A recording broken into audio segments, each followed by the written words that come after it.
우리에게 주시는 하나님의 말씀은 여호수아 말씀입니다. 여호수아 8장 1절부터 7절까지의 말씀입니다. 오늘 우리가 함께 보는 여호수아의 말씀을 가지고 말씀을 먹이시는 하나님, 말씀을 먹이시는 하나님이란 제목으로 하나님 말씀 함께 나누도록 하겠습니다. 오늘 말씀은 가나안에 들어간 후에 여리고 성의 승리 이후 하늘을 찌를 듯한 그 성취감에 또 그 승리감에 도취되어 있던 이스라엘이 여리고 성과는 비교도 안 되는 작은 성인 아이성의 전투에서 패배한 후 새롭게 재도전하여서 아이성을 정복하는 과정을 기록하고 있습니다. 이미 익히 너무 오랜 신앙생활 속에서 다 많이 들어보셨던 이야기이죠. 그런데 이 재도전의 시작은 하나님께서 여호수아를 부르시고 그에게 한 가지를 기억하게 하심으로 시작이 돼요. 그것은 무엇이냐면 바로 이 말씀입니다. 두려워하지 말라, 놀라지 말라. 이 말씀은 여호수아 1장 9절에 나와 있는 말씀입니다. 그 말씀의 한 부분을 좀 읽어드리면 다음과 같습니다. 두려워하지 말며 놀라지 말라. 내가 어디로 가든지 내 하나님 여호와께서 너와 함께 하느니라. 이 첫 약속을 기억해 하심으로 다시 시작할 수 있도록 하나님께서 여호수아를 북돋우시게 되십니다. 여기 계신 우리 권사님들과 또 집사님들, 저보다 연배가 있으신 분들, 또 저보다 연배가 좀 다르다 하더라도 우리는 인생을 살면서 누구나 실패를 합니다. 실패를 경험할 수밖에 없지요. 그래서 이제는 성공에 대한 이야기를 떠나서 실패에 대한 학문, 그래서 실패학이라는 학문도 있지요. 그 실패학이라는 학문을 처음으로 만들었던 사람은 동경대학교에 있는 히타무라 요타로라고 하는 교수인데, 그 사람은 실패를 통해서 이제 성공을 위한 노하우를 쌓을 수 있다고 말하면서 그 실패에서 창조로 거듭나기 위한 핵심 노하우 10가지 이래서 이렇게 10가지를 적어 놓기도 합니다. 그래서 우리 역사 속에서 많이 들으셨던 인물이기도 한데, 에드윈 모제스라고 하는 그 육상 선수 같은 경우에는 1977년부터 1986년까지 약 10년 동안 120회가 넘는 그 경기에서, 그 대회에서 한 번도 져본 적이 없는 사람이에요. 그런데 그랬던 그도 사실 학창 시절에는 단 한 번도 1등을 해본 적이 없는 소년입니다. 근데 그가 이게 좀 유명한 선수가 된 이후에 그가 이렇게 이야기를 했어요. 나는 모든 패배 속에서 승리를 배우게 됐다. 이런 이야기를 하는 거죠. 그리고 너무나도 유명한 포드 자동차를 만든 헨리 포드도 39살에 그 39살에 두 번의 큰 파산을, 도산을 이제 당하게 됩니다. 그래서 정말 폭삭 망하게 돼요. 그때 그는 나중에 이렇게 이야기합니다. 실패는 새롭게 출발할 기회를 나에게 줬다. 그것도 영리하게 출발할 기회를 나에게 줬다. 이런 거죠. 그래서 그냥 새롭게 출발할 수 있지만 실패를 통해서 이건 하면 안 되겠구나 라고 하는 것을 깨달으면서 좀 더 영리하게 지혜롭게 출발할 수 있는 기회를 실패를 통해서 배우게 됐다라고 말하는 것입니다. 하지만 좀 전혀 반대의 경우도 있어요. 그 대표적인 인물이 히틀러인데, 히틀러를 두고 많은 이들이 연구를 합니다. 특별히 독일에서 연구를 많이 했는데, 독일의 역사학자 중에 요하임 페스트라고 하는 역사학자가 있는데, 그가 히틀러를 두고 이런 이야기를 했습니다. 히틀러가 유년 시절에 빈 미술 아카데미에 2번 지원하는데 다 떨어지게 되거든요.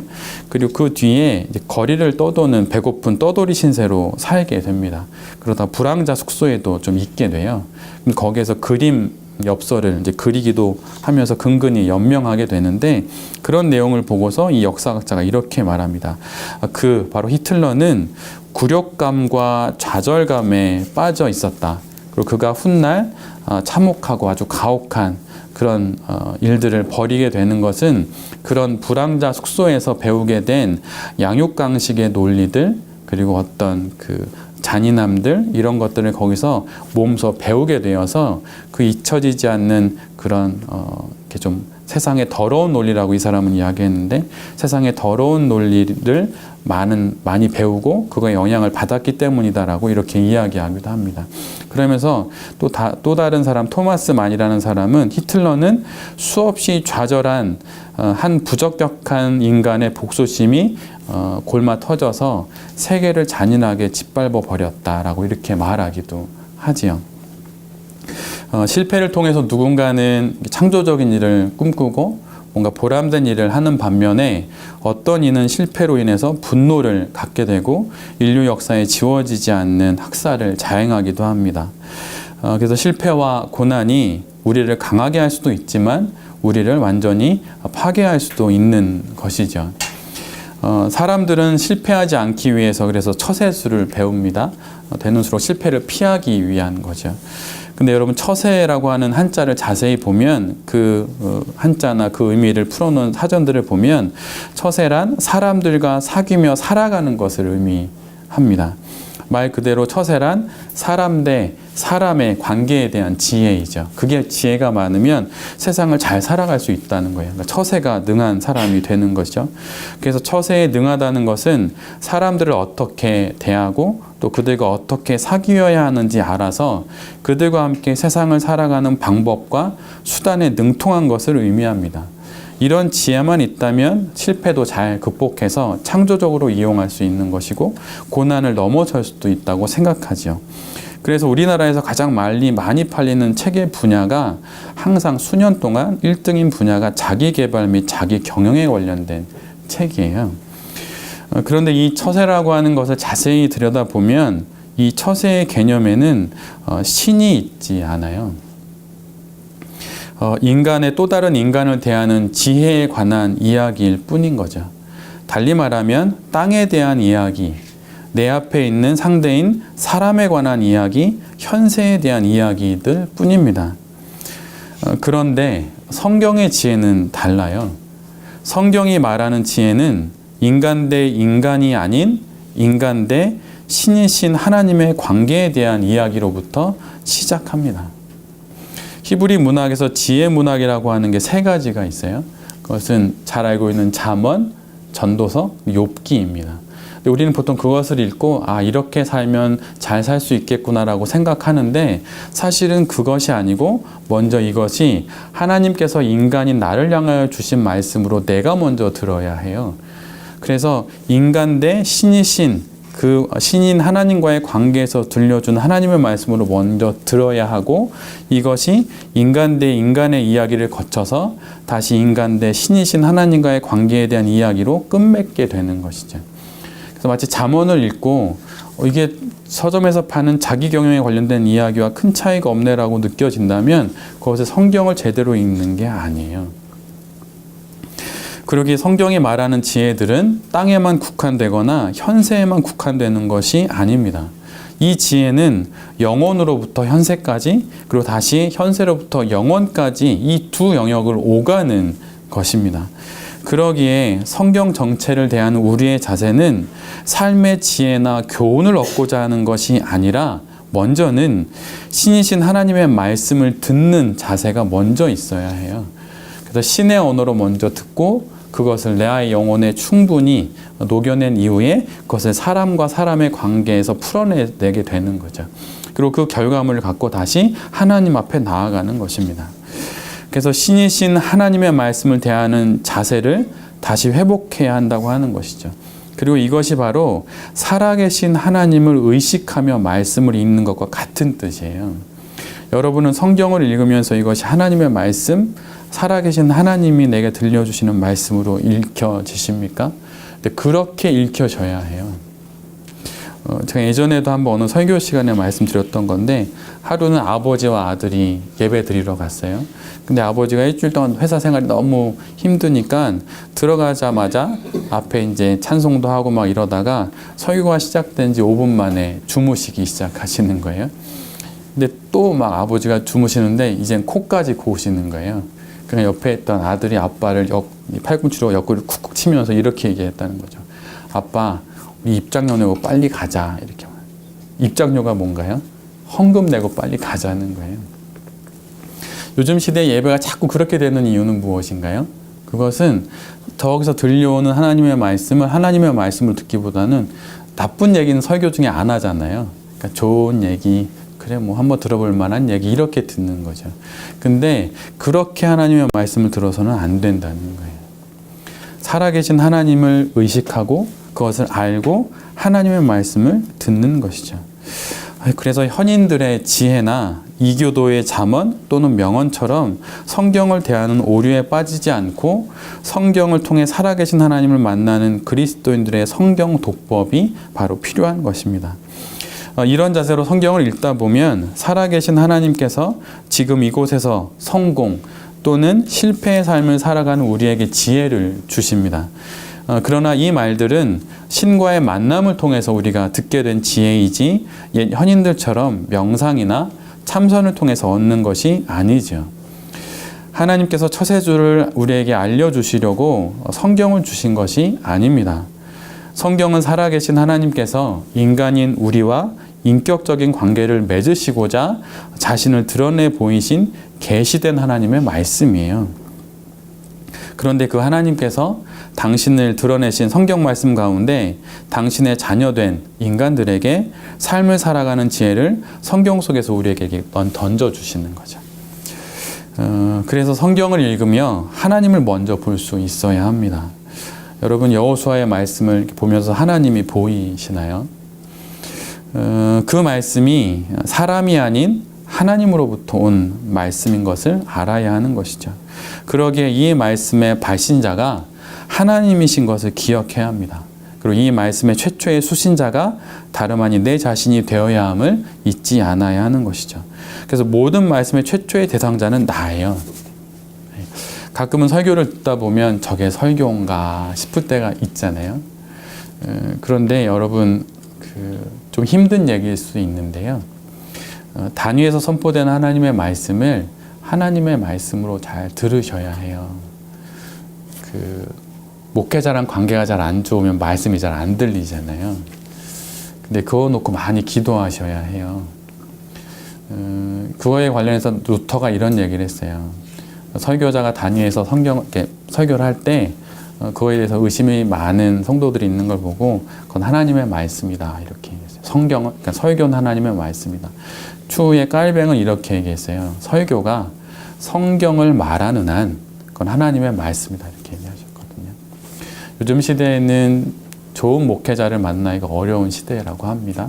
근데 목회자들은 이런 얘기를 해요. 좋은 성도를 만나기가 어려운 시대라고 막 서로 막 이야기하는 거죠.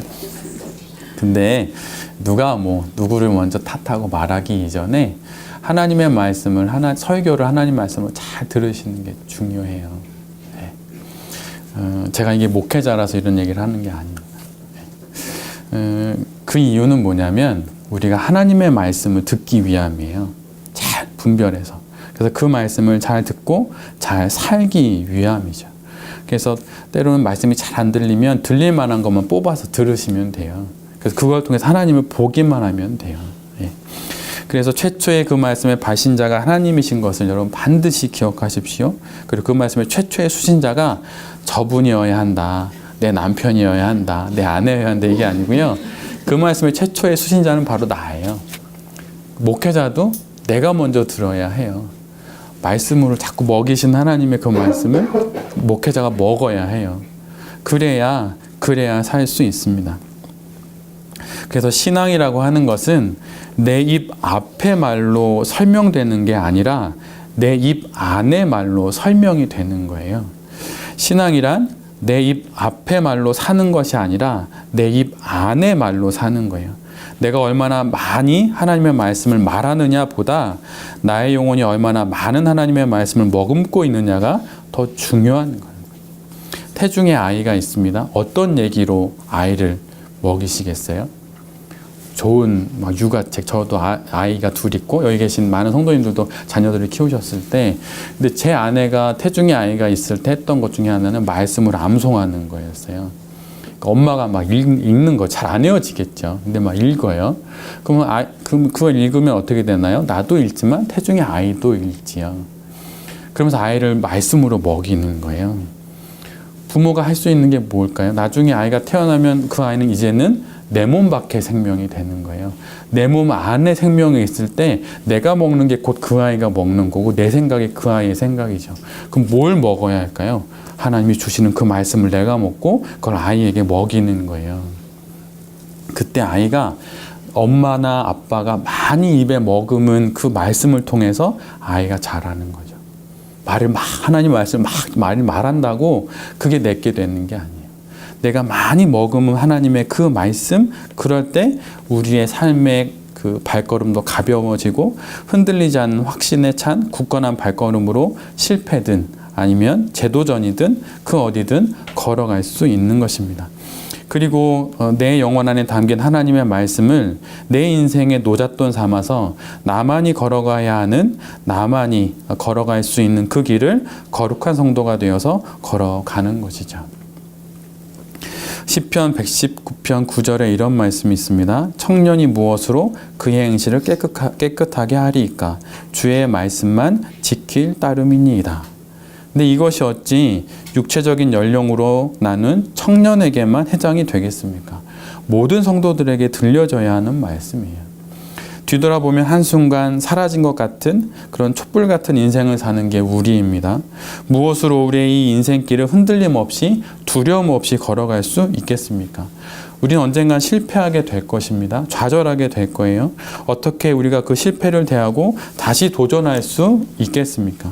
그것은 바로 주의 말씀을 우리 인생의 노잣돈 삼아서 생애 한 고비 한 고비를 걸어가는 거예요. 멀리 타국에서 공부하는 자녀에게 아니면 이미 가정을 이루고 있는 자녀에게 여러분 무엇으로 권면하시겠어요? 아빠가 돈이 많으니까 돈 대줄게. 우리 그럴 돈도 많지 않잖아요. 어떤 걸 해주시겠습니까? 그건 먼 거리에 있는 아이에게, 자녀들에게 말씀을 들려주는 거예요. 저희 아이들도 어렸을 때부터 말씀을 외우게 해서 아이들이 가끔 이렇게 자기도 모르게 말씀을 이렇게 말할 때가 있어요. 이건 좀 다른 얘기인데 오늘 차를 타고 여기로 오는데 갑자기 제 아들이 제 뒷좌석에서 질문을 막 하는 거예요. 저 한강은 얼은 거야, 안 얼은 거야? 뭐는 뭐야? 막 물어보다 갑자기 저한테 이런 얘기를 했어요. 아빠는 지금 잘 살고 있어? 이렇게 물어보요. 뭐라고? 그건 잘 모르겠는데 열심히는 살아. 그런 얘기를 했어요. 그러니까 때로는 아이가 선생이란 말이 맞는 것 같습니다. 근데 예전에 저랑 제 아내랑 한참 된 이야기예요. 이렇게 집안의 여러 가지를 놓고 이렇게 식탁 옆에서 둘이서 막 이런저런 얘기를 주고받고 있는데 약간 좀 이렇게 근심에 찬 어투로 얘기를 하고 있었어요.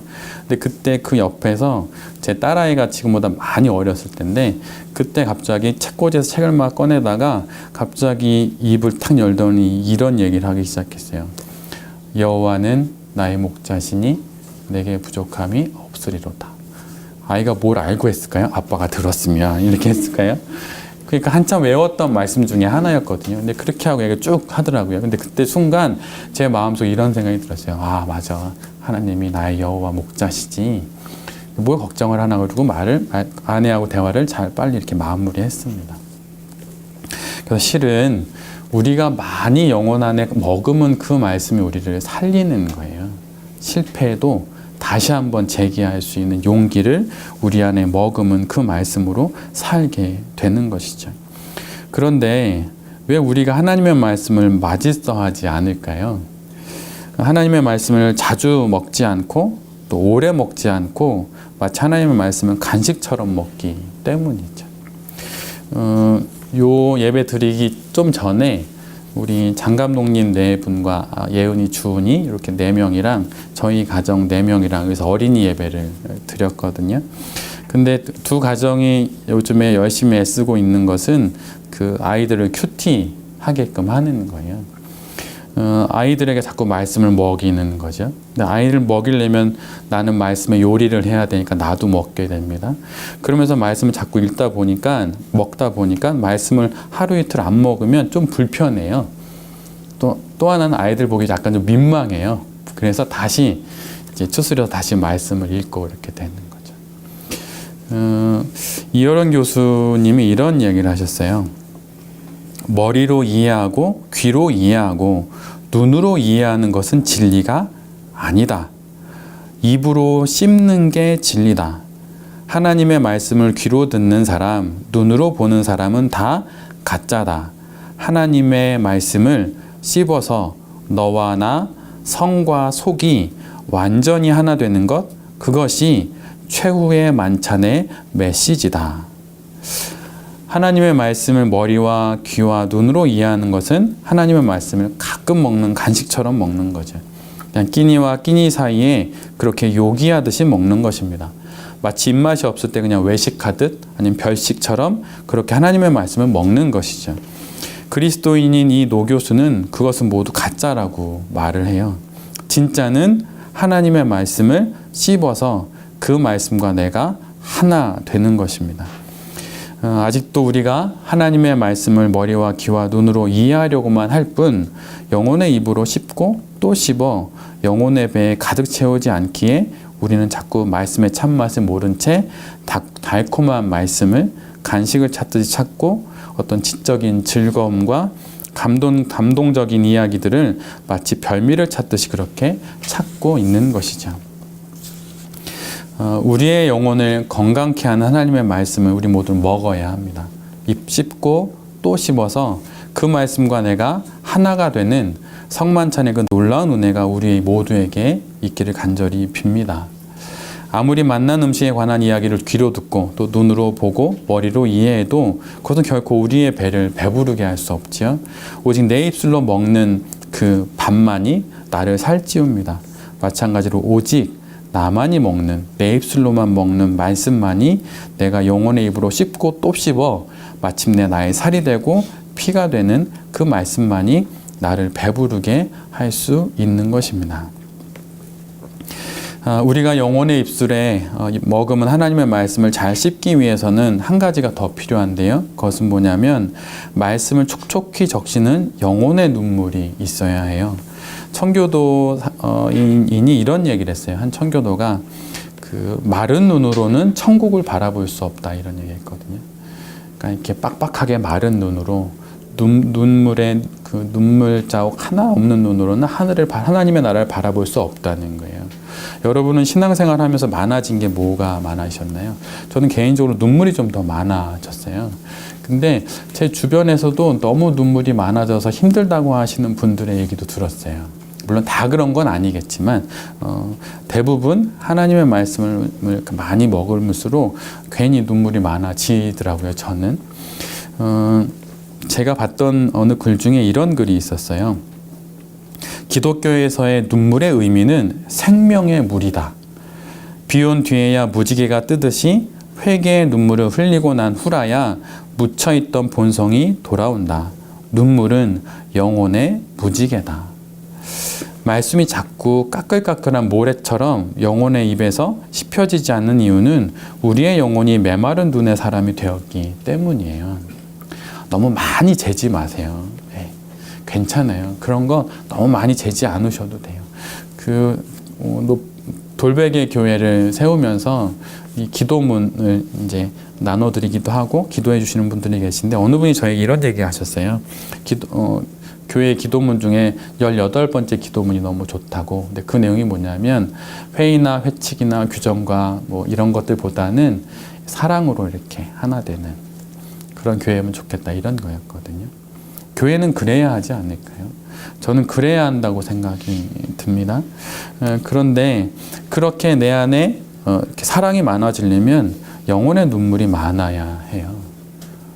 좀 틀려도 괜찮습니다. 좀 모자라도 괜찮아요. 뭐 예를 들면 예배 시간이 좀 늦을 수도 있겠죠. 뭐 늦으면 안 되지만 늦은 경우도 있을 수 있잖아요. 다 괜찮아요. 그런데 이것이 없어서는 안 돼요. 뭐냐면 성도들의 눈에서 영혼의 눈물이 사라져서는 안 돼요. 젖은 눈의 사람만이 말씀을 촉촉히 적시는 영혼의 눈물이 있는 그 사람만이 말씀을 잘 먹을 수 있는 거예요. 어머님들이 많이 우시는 경우들이 있잖아요. 예전에 한번 들었던 이야기인데 정말 아주 정말 인면수심의 어떤 강도가 있었어요. 근데 교수형을 당하기 바로 전이었는데 이 교도관 중에 좀 착한 교도관이 홀어머니인 어머니를 와서 좀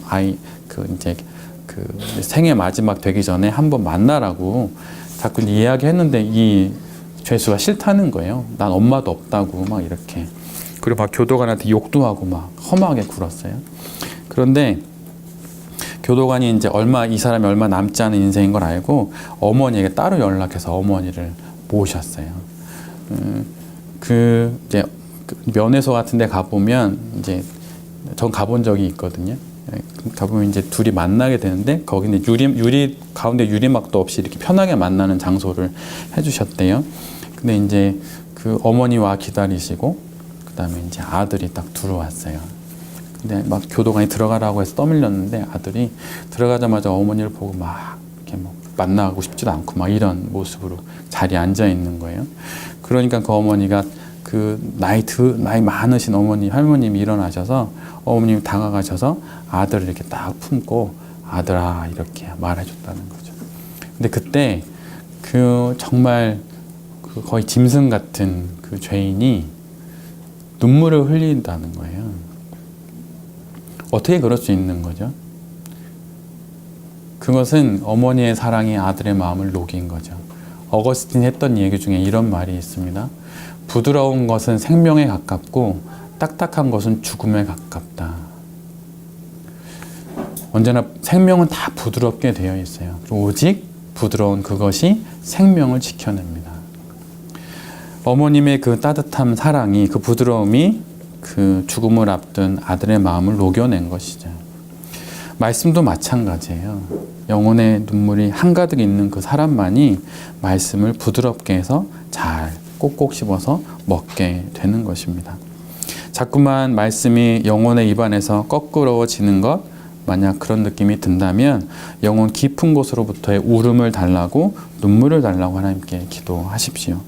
눈물 골짜기를 지나 흥건히 적셔진 그 영혼은 주님의 말씀을 그 눈물의 깊은 샘에서 적셔 꼭꼭 씹어 먹습니다.